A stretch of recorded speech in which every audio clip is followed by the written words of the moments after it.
Welcome to Week 8 NFL of Bankroll Blitz. I'm your host, Bobby Stanley, also known as Prop Holiday on Twitter, joined by my esteemed colleague, Josh Landers. And this week, we are missing Brad Thomas for a good reason. His wife has gone into labor, so we will have a new Brad Thomas in the world. We wish him and his wife the best of luck. We can't wait to see pictures and all that good stuff.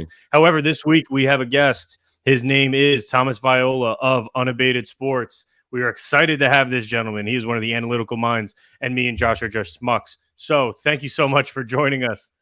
Josh, Tom, how we feeling going into Week 8, and there's no buys to speak of? This schedule makes no sense, but I'm very happy to be with you. Make no mistake, I am very much on Team Schmuck, not Team Analytics. I'm not one of the brains behind the data science at Unabated, I'll tell you that. But, hey, we're here to have some fun. We're here to make some good bets. I'm thrilled to be here with you guys, and we've got a full slate of football. Full, very full, man. It's nice of you to shout out the nerds behind the scenes since you're just the pretty face doing the legwork there on Unabated. But yeah, I think it is going to be a weird slate, man. There's a couple of games here with some 35 totals, 36 totals. I think we can still find some decent props for you guys and other bets here. We do, and we have a full slate ahead of us. 3 picks from each of us, plus our touchdown parlay. Make sure you are following on Spotify, Apple Music, and subscribing on YouTube. But let me kick us off with a guy we were talking about heading into it. We feel really good. 2 Jersey guys on the podcast, me and Thomas, talking about the New York Jets. Let's go with Breece Hall, over 68.5 rushing yards. I got it at minus 115 on BetMGM. Hoping it's still there. If you can get the 68.5, I like it for 1.5 units. Since being named the designated starter, I think it was back on October 4th, Saleh said, there's no more minutes restriction. There's no more restrictor plate on him. He's our lead guy. Following game, he goes off for 22 rushes, 177 yards, 5.7 yards per carry against the Denver Broncos. Then there's a bye week. Then he plays the Philadelphia Eagles. He gets stuffed, 12 rushes for 39 yards, but I think that's expected against a Philadelphia front four. Gets the New York Giants this week, giving up 4.9 yards per carry, 122 yards per game on the ground. Dalvin Cook's already crying to his agent. He wants to get traded because he's not getting a workload. I think we see a Breece Hall 15 to 20 touch game, and I think he hits the triple-digit mark at some point, but I'm loving over the 68.5. I can't see Daniel Jones and the New York Giants pulling away and making this a negative game script where Zach Wilson's throwing it. So it's shaping up to be a big workload from Breece Hall. I'm going over the 68.5. If you're feeling frisky, I play his alt lines. That's kind of my shtick around here. You can get 100-plus yards at plus 310. You can get 120 for plus 650. Just bring that unit size down. Maybe go quarter of a unit, tenth of a unit when you hit that 3 digits. But he's a guy I think goes off this week. Anyone else contesting me on Breece Hall? I mean, I like it a lot. You still got that 68.5 over at BetMGM. The FanDuel line's now up to 69.5, but you're getting minus 114 out of it. Maybe you want to look there and take that extra yard, but that's a great prop right there. I'm with you. Breece Hall is the straw that stirs the drink in this offense, and if they can lean on the ground game with him, they're going to do it. Yep. The only thing I'm contentious about with this pick is that you got to talk about it first.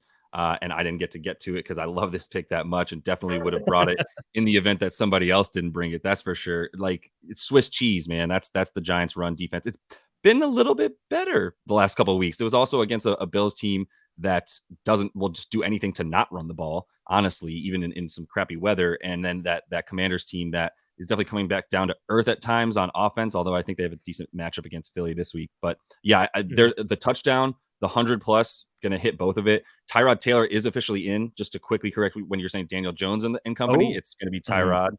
Daniel Jones was ruled out for Week 8 officially, which, as a Giants fan, not too upset about. Going to be honest. Tyrod Taylor, way better game manager. I think that this is going to be a decently neutral game script for most teams. For both teams, I think it's a pretty good opportunity. But Breece is going to be in there to catch balls, rush balls. Like, his usage and snap share is only going to continue to go up as it has, as you mentioned, since they took off the restrictions limits. So let me jump into my first pick here as well, and talk, which would have been Breece Hall for the record. So this is my actual favorite one, to play that, guys. But I'll give a side to kick things off, which is Atlanta minus 2.5.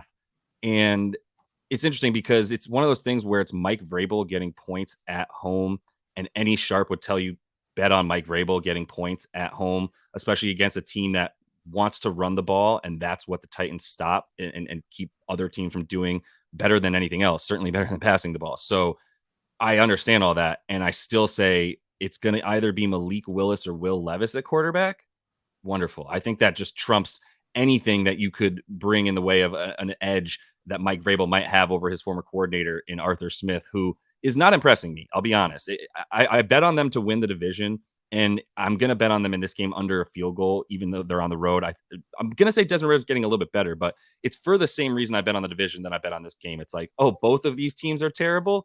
Great. Let me go ahead and bet on the Falcons. I think they're a little bit less terrible, and they have some more weapons that I think you do this for them, bring them to victory towards the end of the game. So staying under a field goal, I'm not going to give Vrabel that much respect. I'm going to go ahead and take the better team on this one.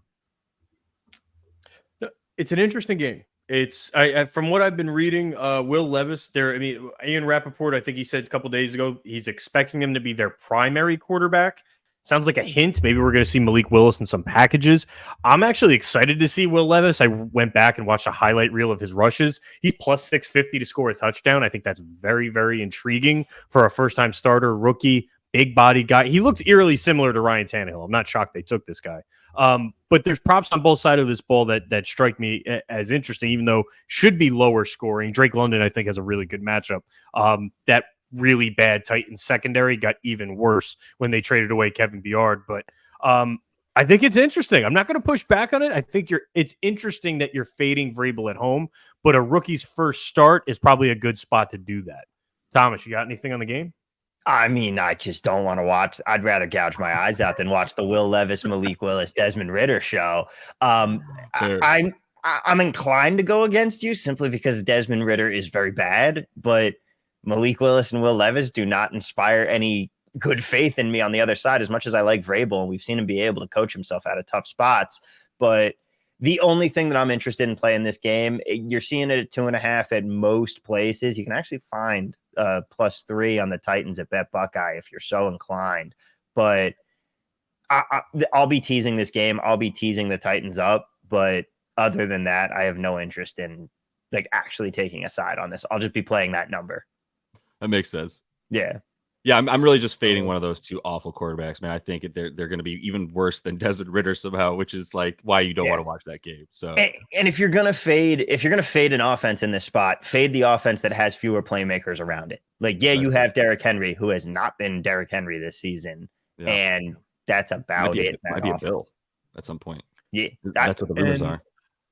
Arthur Smith still owes us an explanation for last week with Bijan Robinson. It's just unacceptable. Unacceptable. I mean, the NFL, I think, is looking into it. Yeah. You're not disclosing injuries. You're not. Forget betting, forget fantasy. I don't believe in voids. I think it's horseshit. But you are obligated to let us know who is playing and who is not. And if you're hiding an injury, even if it's as mundane as a headache, we need to know these things. And then he just casually plays. I think he gets like a 3-yard rush, or he plays a couple plays at the end of the game. I didn't sit well with me. No, I didn't want to void out of it, but I want an explanation. Thomas? Yeah, I think that's fair. I mean, we all remember the Bill Belichick, the legendary run Tom Brady had on the injury report, though. That was my favorite circumnavigation of that rule. Yeah. Thomas, let's talk about the Jets again. How do you like the Jets in the opening week? We're going right back to the Jets here. Oh, man. I feel like such a homer taking them, but I feel like this is a good spot for Gangrene. This is you're most likely, full disclosure, null and void if DJ Reed and Sauce Gardner don't play. They're still in concussion protocol, but they've been going through practice. I feel like, especially you had the bye week, you had 2 weeks off here. They should be back for this game. If they're not, throw this out the window, ignore me, don't bet this game, or bet the Giants, do whatever you want. But I think you've got the Jets secondary back. You know that they're going to want to turn this game into a slog. You see that the total's 36, 35 and a half, absurdly low numbers here. But at the end of the day, I trust what this Jets offense is doing more than I trust what the Giants are doing, which is a wild thing to be saying in any point with a Zach Wilson-led team. But he's looked like someone resembling almost an average NFL quarterback over the last several weeks. I like what they've been scheming up. I like how they've been able to move the pocket. They've been able to get him those high confidence throws. He's not playing like the guy who was afraid for most of last season. He's playing like the guy who's willing to sling it a little bit more, but is still taking care of the football now.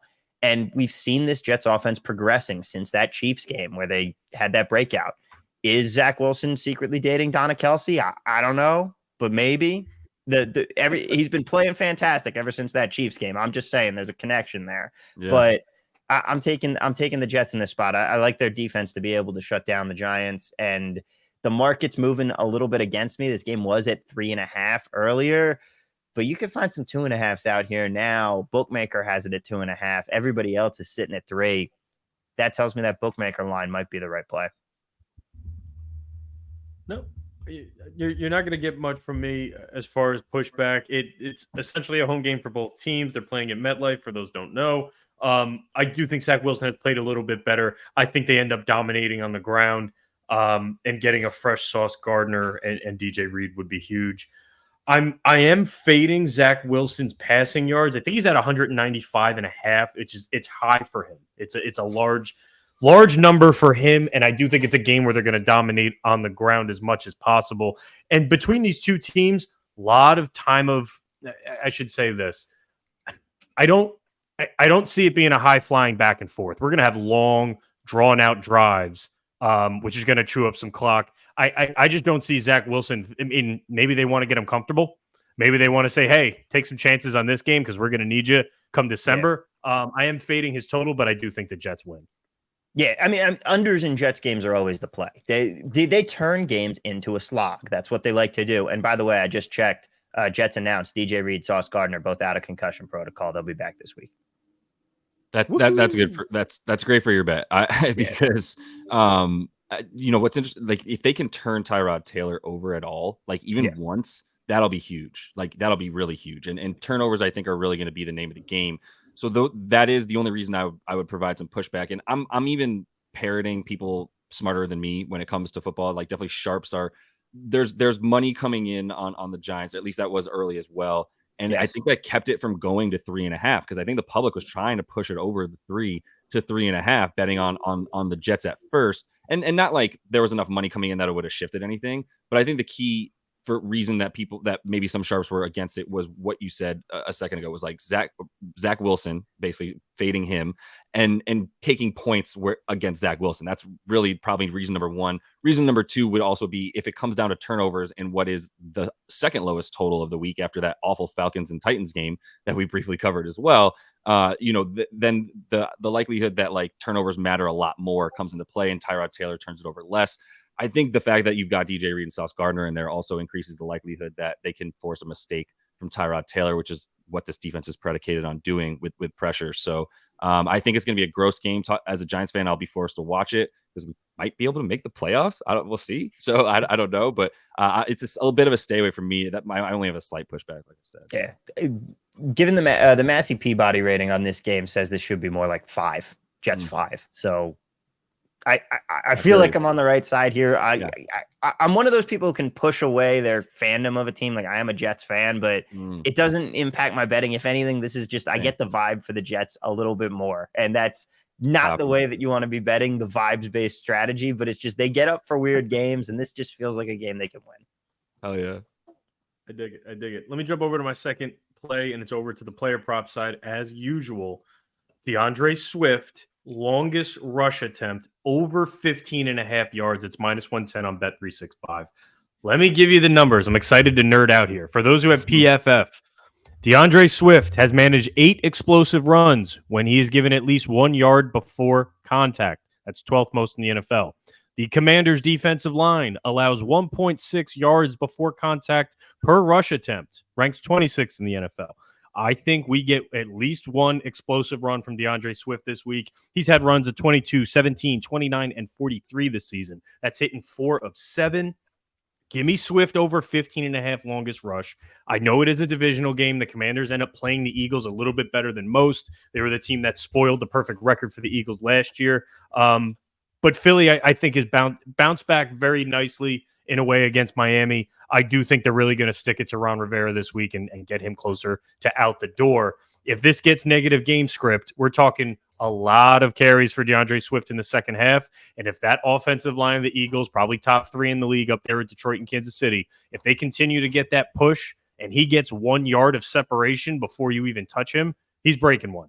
So I love the number at 15.5. I love the matchup, given how poor this defensive line is at closing that gap after the snap. So Swift over 15.5. If you like the alt lines, which I do, 20 plus, a 20 plus yard rush, which he's done in at least 3 of 6, it's plus 185.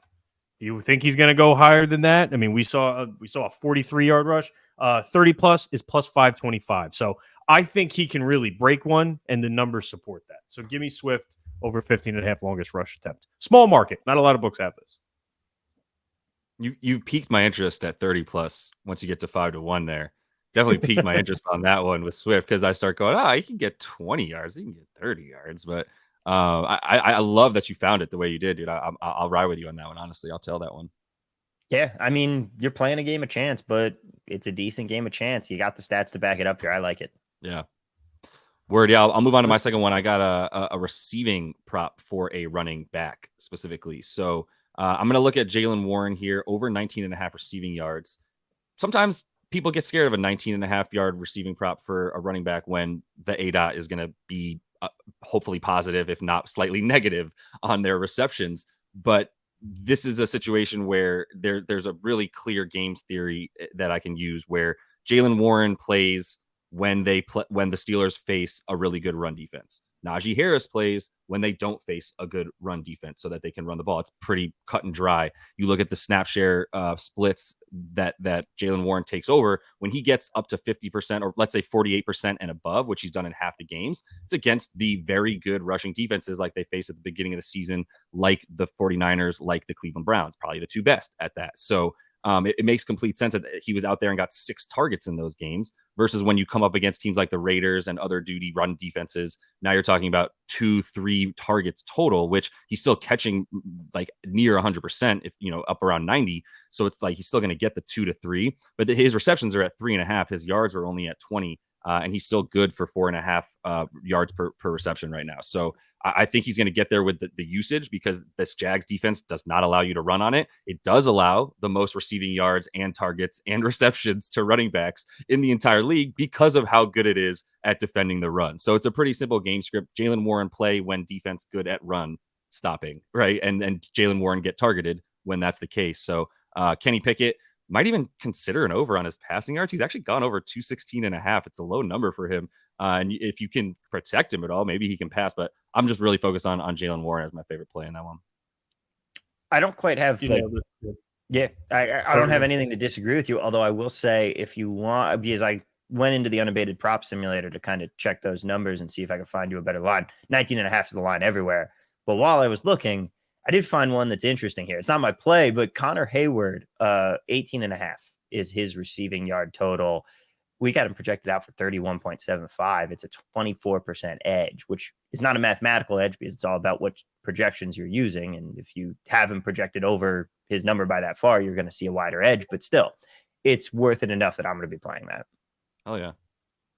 I wanted Hayward lines last week against the Rams. Another team funnels everything to the center of the field. They get gashed by tight ends. I was on Freiermuth until they declared him out last minute. But no, Josh, I was waiting for this line earlier in the week, and then I kept handicapping. I started giving out a couple picks. I said, scale it back. You've given out too much. You're on too much. You put in too much.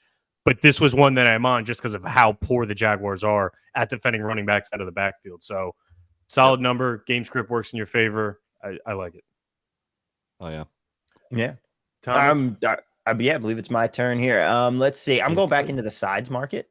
I took this number a little bit earlier. You can still find Vikings 1 out there at some books. It's at 1.5. Difference is kind of negligible. I am happy with the play. I also have the under 43 in this game.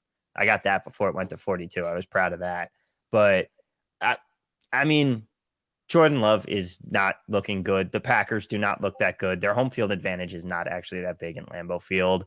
And the Vikings, yes, it's a short week. Yes, they're coming off a really big win, but they're the better team in this football game. Kirk Cousins is good at quarterbacking. You've still got a good running game, especially now that Cam Akers is taking over that backfield from Alexander Madison. I think we see a big Cam Akers game here. But what does this Packers team do well right now? They play like a team that lost their Hall of Fame quarterback in the offseason. That's who they play like. They are who we thought they were.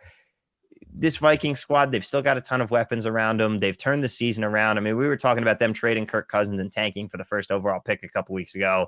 Now they're right back in the thick of things for a playoff push. I like the Vikings -1 here. You can still find it at Superbook. This I got some thoughts on it. Yeah, go ahead. Yeah, home divisional dogs. I don't touch them. I don't touch home divisional underdogs. They scare the hell out of me. Green Bay by itself, I agree with everything you just said. At some point, a broken clock is right twice. Jordan Love, I think Jordan Love, I think, can play better. I think they're going to be without Watson. Romeo Dobbs could step up in this space. Aaron Jones, hopefully, finally getting somewhat semblance of healthy. I agree with you about Kirk Cousins. I was almost over on his 253.5 passing prop. I think it's a good line. I think Addison could struggle against this defense, but they are missing a lot of guys on the opposite side of the ball. The same way you say you look at Tennessee and Atlanta, and you go, I don't want any part of it, and I don't want any part of home divisional underdog going the other way. But yeah, I can't blame feeling this way. Yeah, and honestly, a lot of it was a play on a number. When I got it, I got -1 at even money, and that line has moved a little bit. The other game that I wanted to put in this spot, but that number is so long gone. I got Niners -3. It's still -4, and I'm curious what the Brock Purdy situation is going to be. But I'm also a Sam Darnold truther. There's no evidence to back this up at this point, but I always have wanted to see what he would look like in an offense with actual NFL talent in it. And now we get to see that this week, maybe. I'm curious as to how that's going to look. I couldn't agree with you more. I tweeted out this week, I want Sam Darnold to start. Coming from Jersey, I told my friends who are Jet fans, I was like, dude, Sam Darnold is going to be legit. Honestly, didn't work out that way with Gase. Didn't work out that way with Bowles. Not many quarterbacks would work out in that situation. Then he goes down to Carolina. Again, another situation where as he leaves, maybe it's not him, because there hasn't been any success in that franchise at quarterback I'm just not shocked it didn't work out. Now he's in the best situation a quarterback can be in. Weapons, defense, coaching, scheme, all of it is top notch. I would love to see a Sam Darnold explosive performance, because he's actually pretty athletic. People don't give him enough credit for his legs, and would fit perfectly in that Shanahan offense. And it was it spoke more to why Trey Lance got moved. They brought him in and said, we have another backup. We got our guy in Purdy, but we feel confident that Sam Darnold can take it the rest of the way.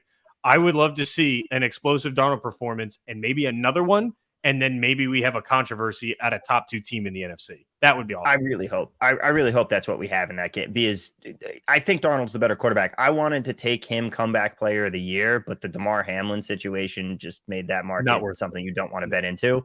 But I thought that he would have this job by week 4. Credit to Brock Purdy. Played way better than expected. And if he does have a concussion, kind of explains the 2 picks at the end of the game last week. So what's interesting, if Brad was here, Brad would be the biggest Brock defender at this point, which is something that he and I have been discussing on our other show, like a lot, our live stream each day. And he finally kind of came over to the Brock Purdy side. Not that I'm on it necessarily, but there's some numbers to back up Purdy being good. Independent of what's going on around him, he still does his job very well, is essentially what it comes down to. But it's interesting because obviously Sam Darnold has the talent. It's +4 now, and I just can't wrap my head. It's like there's so much conflicting information, not on basically conflicting information that says, on the one hand, Sam Darnold could do really well here. On the other hand, the line might move in favor of the Bengals if he's announced in, because most people will be like, oh, cool, backup quarterback. Let me get some value at +4 on the other team. Bengals are coming off a bye in a very good spot with a healthier Joe Burrow. At the same time, I love the narrative of the backup who you thought was bad is actually not bad. He's just he's actually the same guy as Brock Purdy with a little bit more arm strength, right? So there's so many things that could be what happens here that at 4.5, if you can even find it, I kind of just want to take the Bengals on the fact that I think it's going to be a field goal game. And other than that, though, I think the spot leans kind of 50-50, but you've got the 49ers at home, and I would take them around 3. Like you said, if you got a -1 and under 3, that's awesome. Then that's great. At this point in time, I think the value at 4 is now on the Bengals, with coming in a little bit healthier than they've been. I think if you want the Bengals, you wait a little bit longer here for that injury information. I think whichever way we see them announcing the quarterback, that's when we'll see the line move. And it's going to be a lot harder for this game to go back in the 3.5 direction than it is to go the other way into 4.5, 5. And yeah, those points don't really matter that much, but you'll probably be able to pick up a little bit extra. I like it. Josh, so let's. Oh no, we back. Oh yeah, no, we're back at the top for me. I think we got your last one here, right? Yeah, back to My you. last one. Zay Flowers, rookie wide receiver of the Baltimore Ravens. I got him going over 54.5 against Arizona. I think the line's still at 50. You can get it at 55.5. I still like it there. This is really more. I mean, the line, it's a line that he's hitting 5 to 7 games. So I'm not mad about the line. Cardinals play zone defense at a top 5 rate in the NFL. Zay Flowers, the disparity between his performance in man and zone is night and day. Gets a 23% target share. His air yards go up. I like this. I know I like how Lamar Jackson performs against NFC teams. The disparity is ridiculous. This does have a negative game script, but I do think he can hit it in 3 quarters. This is the breakout game for Zay Flowers. I'm talking 7 receptions, 100 yards, but I love it at over 54.5 against this Arizona heavy zone defense team. There's not much more, man. It's a number. It's a number he's beat. What's up? I was gonna let you go first, Thomas, because I'm in recovery from Zay Flowers right now. I've been going to meetings.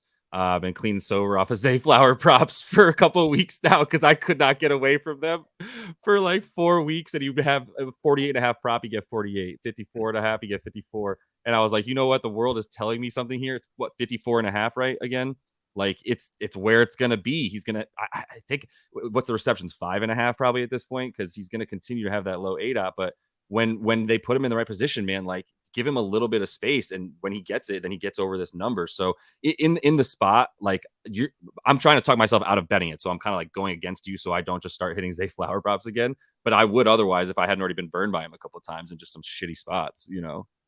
You sound like me with Calvin Ridley, so I can't blame you at all. I just don't even look at his props anymore. I won't do it. That's where I'm at. Don't tempt yourself. Yeah, 55.5 is the line. My projection's at 64. It's pretty nice. I like it. A little bit of ADOT. No, it really it's a number that we're going to see consistently. It's a number that he's beat with somewhat consistency, even though it's a very small data set. But again, that man zone disparity just gives him a lot of cushion to work underneath. So I'm going to roll with it against Arizona and hope the game doesn't get ugly fast. Because if they get up 17-0 by the 10-minute mark in the second quarter, this may be in jeopardy. But Josh Dobbs is playing like it's his last game. Maybe he makes it somewhat competitive. I doubt it, but the spread's at 9. I doubt it too, but they don't hold back, bro. Like the Ravens are going to score 38 points, 33 points, whatever in this game. Like they put them up. They will run the ball, but Zay 4-yard target is still a great rush play in the same way. So I think you're good with it. But remember when the narrative was all about how Lamar can't pass? Yeah. Just looked at prime Tom Brady last week when I took his passing under. I'll tell you that. Cleared that in the first half. The NFL overreaction every week is like, how is someone the best quarterback and then 24 hours later they're the worst? It's just mind-boggling. So it's a week-to-week league. But I like it here. I like the Ravens. I'm going to be teasing them down. Yeah, this is a good spot. Agreed. Yeah, I would be totally scared to take anything on the cards, even though some of the spot says it. But I'll finish off my third play here of the week with another prop. And I'm going to, so we got one side and 2 props in here, but Rashee Rice.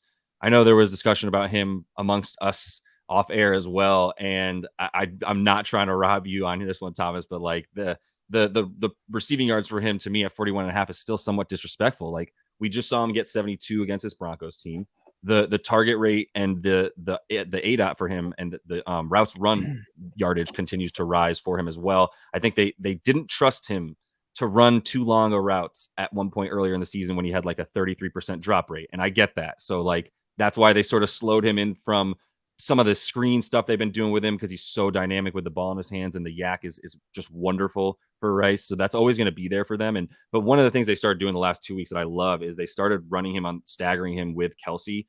Kelsey runs, and it's just he's a freaking magnet to defenders, right? So they're just like, where is number 87? And then boom, Rashee Rice like is the second route right behind him, either a nice into the middle or just a shorter sort of curl and button or whatever, right? So like I love him playing near Kelsey as like his big protection, almost taking the defenders with him, staying open. The 40 yards is just, it's too low as what I think is still the second receiver on this team. I know that they got Mecole Hardman, but like his usage didn't really affect Rashee in last week, so I think we're still good for him to be out there a lot and continue to actually increase. He's a rookie wide receiver by like week 8 into week 10 area. Now we're talking about turning into like a legit wide receiver 2, essentially.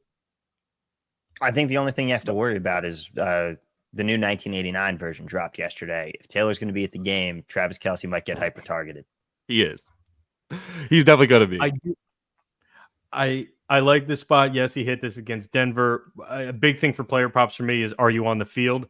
He's seen 51%, 46, a little bit of dip against Minnesota, but then 49 and coming off a season high 59% of snaps. He's getting more trust. Justin Watson is out. He's a guy that I love betting his 1 or 2, yard reception props. Another man down the totem pole pushes Rashee Rice right back up there. So I like the number.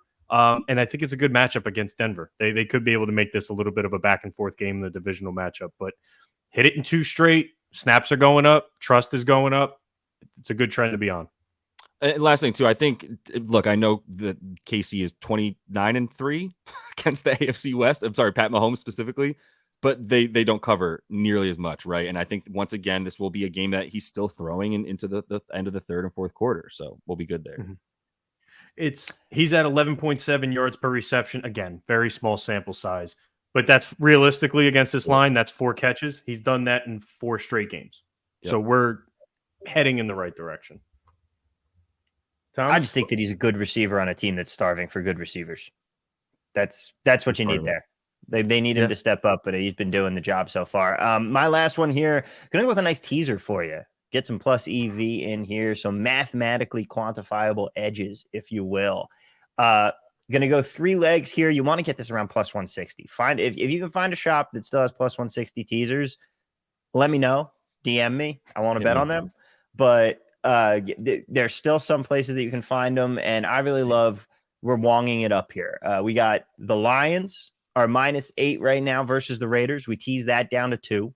You're crossing the 7, you're crossing the 6, you're crossing the 3. You're getting all the key numbers you want in there.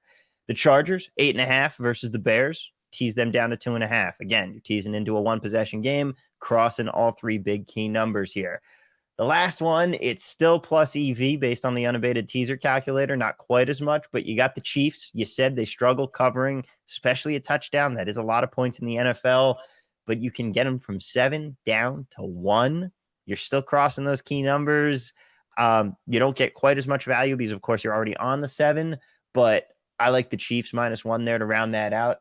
11.72% edge on the unabated teaser tool here. Yep. No arguments. We need more of that on this podcast. We need someone to come with some, not just a bunch of fantasy football guys that love betting player props. And no, we need this. And plus 160, you won't get that on a rec book anymore. FanDuel, DraftKings, those days are done on 6-point teases. Even offshore, I think I've seen like plus 150 here and there, and it's still not plus 160. There's still some places if you hunt. Yeah. If you hunt, you can still find them, and they're very valuable. You know what? Just for funsies, let's see what it's like at plus 150. For those that don't know, Thomas is in the Mecca. He is located in Las Vegas, where he has endless amount of options, and we are forced to deal with DraftKings. Quite the contrary. Las Vegas is the worst place in America to bet. I would rather be in New Jersey any day of the week. Not even a question. I'd rather be in Pennsylvania. I might even rather be in Colorado. Yeah, Colorado's up there. Las Vegas is by far last on the total. Like New Mexico is maybe the one place that's not. New Mexico. Bobby, the only reason I learned that, just so you know, like it's not like super common knowledge, but the only reason I know that is because I went to Summer League for the NBA in July and was like, where are my FanDuel props? And it was just nothing. Dude, you have to be in the FanDuel owned casino in Vegas to bet FanDuel props. No props. Even then, the betting menu, because Boyd is run by FanDuel now, so I technically have FanDuel lines, but I'll go to a game. That menu of 200 plus props on every given game, not there. I'll get a couple. Sometimes they don't even have reception totals for the player that I want to bet on because they only have like 3 guys available. It is terrible. And also in New Jersey, there are no sports books that like I could if I want to throw out a sports book here, I can, right? Yeah. We're not affiliated. Cool. I just wanted to make sure before I stepped on any toes. Dude, if you're not signed up for Sport Trade and Profit Exchange, get signed up in Jersey. They're fantastic. Every day on the unabated screen, when I flip those two on, the best line calculator immediately shifts to almost entirely Sport Trade Profit Exchange lines. Oh yeah. That's good I knowledge. have to take a look. No, so the only thing that I would say that sucks about the rec book. So obviously we have more diversity, more markets. There's no more 110s. The amount of hold that these books have, it's minus 114, it's minus 115. Touchdown odds have been destroyed. I mean, we were looking at Raheem Mostert at minus 220. Obviously, you don't have to bet these things, but the recreational books know people are going to bet. They're going to bet the props. They're going to bet touchdown scores, and they take advantage every which way. So minus 110 is not a norm. A line opens up at minus 114, and people don't understand what kind of hold they have now because of player props. So I do agree with what you're saying. I'd rather have the diversity of markets. I do think that's more valuable, especially as a player prop guy. But the hold is just unimaginable on these rec books, and they get away with it because they know people are going to come in droves and just throw money down. Because people don't understand, like the casual bettor who just wants to have some fun doesn't understand the numbers that they're betting into and how badly it's stacked up and working against them. Like if you're anyone out there, the number one piece of advice is always price shop. Always make sure you get the best line on any bet you make. The number two piece of advice I have for betting on NFL, if you sit down on Sunday morning and you just go, all right, I like the Chiefs today. I like the Raiders. I like this today. Well, if you're betting on the Raiders at all, you're probably burning money. But if you're sitting down on Sunday morning and that's when you're making your bets, you've already lost. The only thing that you should bet Sunday morning, other than maybe some of the props that are still out there, is teasers. Because the line is so efficient by Sunday morning in the NFL, any possible edge you had is long gone. You're betting like every side that I talked about today. I said, oh, I got it at this number because I bet it on Monday or Tuesday. Yeah, easy. Those are the days to bet NFL sides. Sunday is a teaser day because that's when the lines are so efficient, and teasers allow you to use that market efficiency against itself. So Sunday morning, I wake up 9 a.m. right before the game start. Yeah, West Coast time. 9 a.m. I am sitting down and I am pumping all of my money only into teasers at that point. And I'll bet like 7 or 8, as many as I can, where if the numbers are right, I'm mixing and matching every single combination. Even if it's a game I don't like I don't like the Titans, but it's plus EV, it's math. And I don't have to care about the sides as a matter of fact, I actually will block out the teams. I'll put a piece of paper up on my screen and only look at the numbers, and I'm blindly taking them because it's just about the math at that point. Yeah. I like that. And as far as props, I mean, closing line value is not as big in player props. It still is valuable, but all my lines are all my player props in for Sunday are usually locked in by yesterday. Everything I've given out, I locked in yesterday. So I have to predicate. But the only other thing is sometimes we get the receptions. I don't know why. For whatever reason, the reception market is always the last one to roll in. We usually get those by Saturday, sometimes Sunday morning on your tertiary pieces. On your bottom row guys is when you'll get a rando over 1.5 receptions. And there is still value there because it hasn't been up long. But by the way, there's a ton of value on props. Yeah, especially taking guys like 2.5. I love taking 2.5 reception guys under. Bet like that 5th or 6th string receiver who's not going to see the field. They're on the field for enough snaps. Yeah, they're on the field. You have action on the bet, but they're not actually getting over that number. Yep. No. I'm in love with all this. I'm a slightly more. I definitely bet the NBA a little bit more, but there's so much similarities to what you're saying with that. Like, but in the key difference is in the NBA with a player prop, a fucking point matters, an assist matters, one anything stat category matters a ton. With a lot less to work with, right? When you're talking about yardage on a player, right? It's obviously going to be a little bit different, but I've been burned 3 times this year because the prop moved 3 yards or 4 yards, burned multiple times. So like it all matters. I'm with all you guys in this. I think Sunday night is a great time to be looking at the week ahead as well, fresh off of what just happened. Take advantage of some overreactions or what have you. But I'm gonna watch this episode back and take some of your stuff from this time. So I appreciate it. Oh, thank you. Well, now as we talk about smart, intelligent, analytical betting, let's move to our touchdown parlay, guys. We have, as you know, every week a 3-leg touchdown parlay where each of the panel members gives their favorite play. We each put $10 into the touchdown parlay, and we give the winner all of the money. Anyone who retweets and follows Bankroll Blitz on Twitter will be available to win this. We pick one winner at random. Week 1, we hit the touchdown parlay. We gave away $400. Since then, we haven't sniffed it. So we are still live.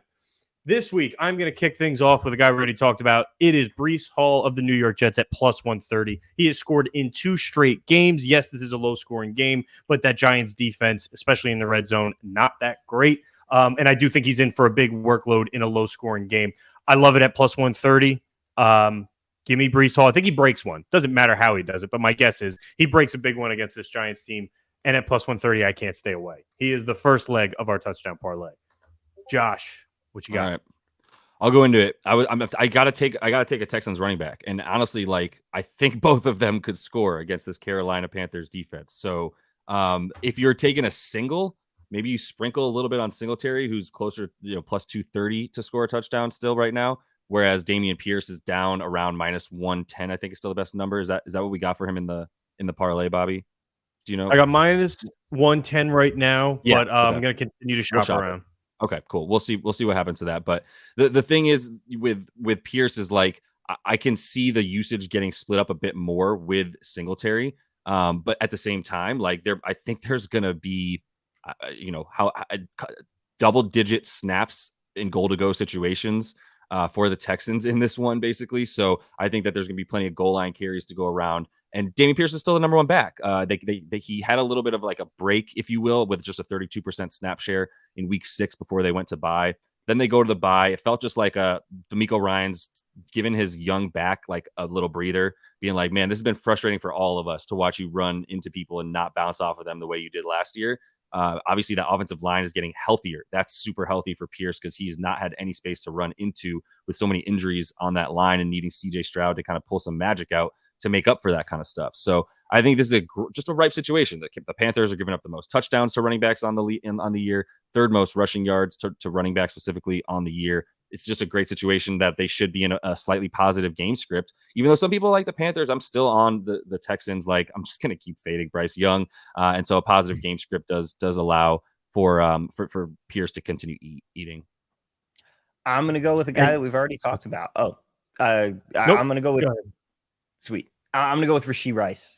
My boy. Good player. Broncos are terrible. And someone's got to score. So you know that there's going to be touchdowns scored by this Chiefs team in this game. I've been liking him a lot these last several weeks. The usage is going up like we talked about.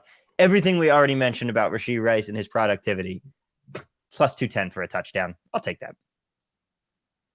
No, I love it, man. As I'm putting this in right now on the first book, it is only at 10-1. I'm going to keep shopping that. I think we can get this closer to 12 or 13-1 on our $30 bet. Should not be an issue. We have tons of recreational books in New Jersey that could take our money. But Thank you so much, guys. Thomas Viola of Unabated. If you do not have Unabated, I highly recommend you at least do the free trial. It will change the way that you bet sports, specifically player props, all sports, but it helped me tremendously with player props. Thomas, I can't thank you enough for joining us, man. Is there anything you want to plug before you go? Yeah, follow me on Twitter at TV at Work. If you want that free trial for Unabated, unabated.com, use the promo code TV, get you a nice 5-day free trial. You also get an email directly from me, not from a listserv, not from a bot, personal, straight to you saying, hey, let's sit down, get on a Zoom call. You don't have to be on camera if you don't want to or anything like that. Just walk you through the tools, show you everything that we have to offer, help you bet smarter. Dude, you're not going to get that offer. Trying to do. Not even the money, just the like time of day to show someone how to use the tool. Do you know how many times I would love to call someone and be like, dog, help me out for 1 second here. There's a lot of numbers on the screen, you know? Yep. Yeah, we're here to help because it can be daunting and we want to help you. As a matter of fact, if you want to sit down, hit me up. I'm going to hit you up. Don't worry. Yeah. I'm definitely going to hit you up. Appreciate it, man. Guys, thank you so much for watching Bankroll Blitz this week. Make sure you are following us on social media at Bankroll Blitz. Make sure you are subscribed on YouTube and following on Apple Music and on Spotify. Can't thank you enough. Week 8 NFL is going to be in the books at the end of Monday night. Thank you so much for joining and take care.